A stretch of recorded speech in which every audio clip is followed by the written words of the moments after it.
La position française est dominée par ce que l'on doit bien appeler la trouille.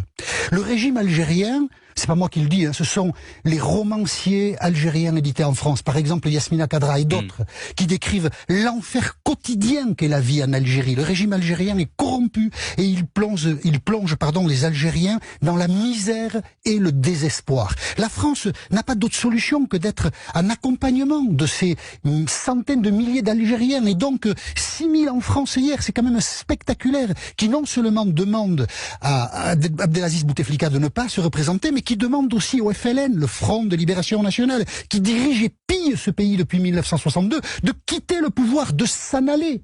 Bien sûr que ça devrait être la position de la France, et la France est capable de prendre ces positions-là, ancrées dans un champ moral important de défense des droits de l'homme et des citoyens. Par exemple au Venezuela, le 24 janvier, Emmanuel Macron n'a pas hésité à dire que le président vénézuélien Nicolás Maduro était illégitime, c'était le mot d'Emmanuel Macron, et qu'il devait écouter la colère de son peuple.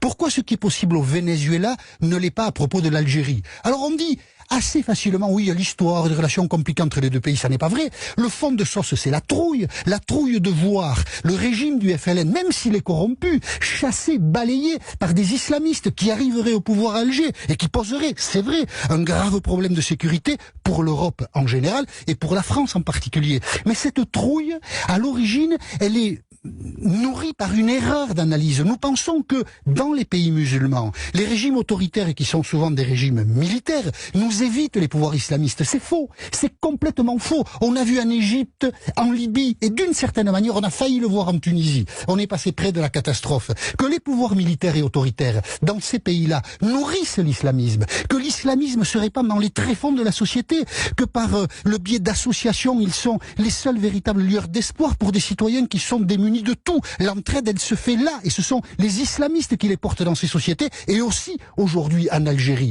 Personne ne veut le voir, mais c'est la réalité. Si la sphère islamiste aujourd'hui est très divisée, elle n'en est pas moins extrêmement présente dans la société algérienne. Et les pouvoirs autoritaires nourrissent l'islamisme, le FLN a nourri l'islamisme, nous continuons à soutenir d'une certaine manière le FLN et Abdelaziz Bouteflika, ce régime corrompu qui ne mérite pas d'être soutenu. Souhaitons que nous n'ayons pas à payer cher l'erreur d'analyse que nous sommes en train de faire aujourd'hui. Merci Jean-Michel Apathy. Bonjour Bernard Tapie. Bonjour madame.